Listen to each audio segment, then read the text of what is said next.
আমরা যখন সর্ষে ক্ষেতের পাশ দিয়ে যাই তখন সর্ষে ফুলের অপূর্ব শোভার দিকে না তাকিয়ে আমরা পাশ থেকে যেতেই পারি না। আমাদের চোখ আকৃষ্ট হবেই। এতই অপূর্ব দেখতে যখন চারপাশ হলুদ হয়ে সর্ষে ফুল ফুটে থাকে। তেমনি এই ফুলের গন্ধে বাতাস যেন একেবারে ম ম করে। এই সর্ষে ফুলের বড়া খেতেও অসাধারণ হয়। তবে আজ কিন্তু বড়া করছি না, সর্ষে ফুল দিয়ে অপূর্ব স্বাদের সর্ষে ফুলের রুই ঝাল করছি। তো চলো রান্নাটা শুরু করে দিই। প্রথমে সর্ষে ফুলের ডাঁটিগুলো ভালো করে বেছে নেব। এবারে ফুলগুলো ভালো করে ধুয়ে নেব। তারপর কড়াইতে সর্ষে ফুলগুলো দিয়ে আর একটা পাকা লঙ্কা দিয়ে শুকনো খোলায় ফুলের কাঁচা গন্ধটা চলে যাওয়া পর্যন্ত আর ফুল নরম হওয়া পর্যন্ত ভালো করে নাড়িয়ে চাড়িয়ে নেব। এরপরে একটা মিক্সিং জারের মধ্যে ওই ফুলগুলোকে লঙ্কা সমেত নিয়ে নেব। আর তার মধ্যে নেব 1.5 চামচ মতন টক দই, আর দেব আগে থেকে মিক্সিতে শুকনো গুঁড়িয়ে রাখা কালো সর্ষে, ওই 1 চামচ মতন। আমি সর্ষে গুঁড়ো পাউডার মিক্সিতে আগেই রেডি করে ফ্রিজে রাখি এয়ারটাইট কন্টেনারে করে। যখন খুব তাড়াহুড়ো থাকে, কাজের সময় তাড়াহুড়োতে, সেই সময় আমি এই ইনস্ট্যান্ট গুঁড়োটা রান্নায় যাতে ব্যবহার করতে পারি। আর অল্প একটু লবণ আর সামান্য একটু জল দিয়ে এটার একটা পেস্ট রেডি করে রাখবো। এবারে কড়াইতে প্রয়োজন মতন সর্ষের তেল দিয়ে তেল গরম হয়ে গেলে অল্প হলুদ গুঁড়ো ছড়িয়ে দেব, যাতে মাছ ভাজার সময় গায়ে তেল ছিটে না আসে। এবারে আগে থেকে ধুয়ে পরিষ্কার করে লবণ হলুদ মাখিয়ে রাখা রুই মাছের পিসগুলো দিয়ে দেব ভাজতে। যতক্ষণ মাছ ভাজা হচ্ছে ততক্ষণ একটা কাঁচা টমেটো আমরা টুকরো করে কেটে নেব, লম্বা লম্বি পাতলা পাতলা করে কেটে নেব। আর একটা কাঁচা লঙ্কাও চিড়ে নেব। কাঁচা টমেটো এই রান্নায় ব্যবহার করলে এই রান্নার টেস্ট আরও অপূর্ব হয়, বেশ টকটক হয়। আর লঙ্কা দেওয়ার ফলে ঝাল তো হবেই, টক ঝাল স্বাদের। এই রান্নাটায় পাকা টমেটোর বদলে কাঁচা টমেটো দিলেই বেশি টেস্ট হয়, তাই আমি এখানে কাঁচা টমেটোই ব্যবহার করছি। আপনারাও এইভাবে করে খেয়ে দেখবেন, অপূর্ব হয় খেতে। আমি এখানে 3 পিস মতন রুই মাছ ব্যবহার করছি রান্নায়, তাই আমি একটা কাঁচা টমেটো নিয়েছি। আপনারা যদি বেশি মাছ রান্না করেন তাহলে একটার চেয়ে বেশি 2 বা 3টে ব্যবহার করতেই পারেন কাঁচা টমেটো। এবারে মাছ এপিট ওপিট করে ভাজা হয়ে গেলে কড়াইতে ওই তেলেই কালো জিরে ফোড়ন দিয়ে দেব। এই প্রায় 2 চামচ মতন কালো জিরে দিয়ে দিচ্ছি।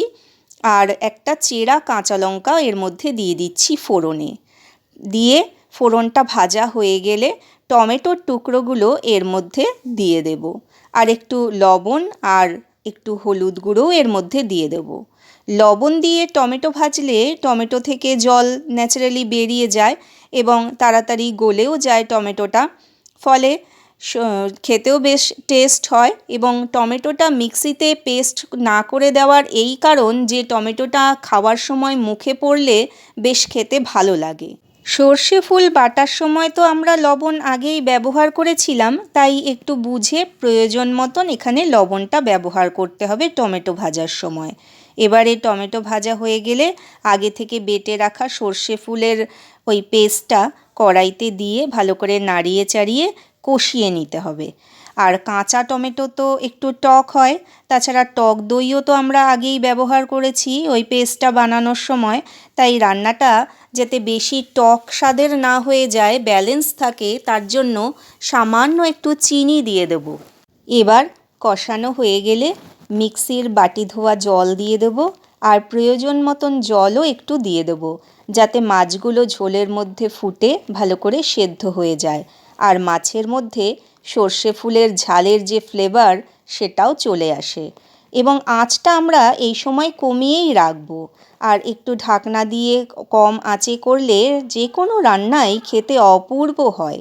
ঝোল ফুটে যখন ঘন হয়ে আসবে তখন সর্ষে ফুলের যে ডাঁটিগুলো আগে থেকে বেছে রেখে দিয়েছিলাম, সেগুলো বেশ নরম যেগুলো, সেগুলো মিহি করে কেটে ওই মাছের ঝালের মধ্যে দিয়ে দেব।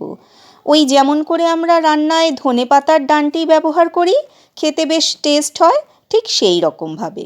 এতে ওই ডান্টিগুলো খাওয়ার সময় সামান্য সামান্য মুখের মধ্যেও পড়বে আর খেতেও বেশ লাগবে। এবারে ওপর থেকে কাঁচা সর্ষের তেল ছড়িয়ে দিলেই আমাদের এই অপূর্ব স্বাদের সর্ষে ফুলের রুই ঝাল একদমই তৈরি।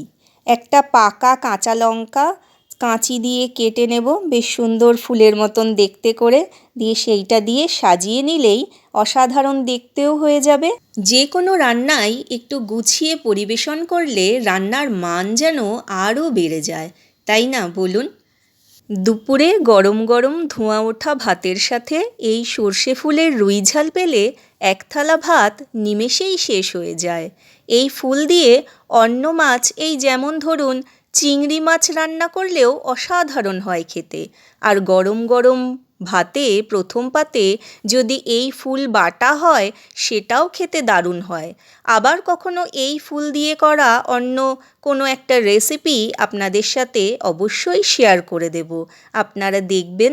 আর যদি ভালো লাগে আমার এই রান্নাটা তাহলে প্লিজ সাবস্ক্রাইব করে আমার পাশে থাকবেন আর আমাকে কমেন্ট করে অবশ্যই জানাবেন আপনাদের কেমন লেগেছে এই রান্নাটা করে খেতে, বা আপনারা এই ফুল দিয়ে আর কি কি রান্না করেন সেটাও অবশ্যই কমেন্টে জানাবেন। পাশে থাকবেন। আজ তাহলে আসি।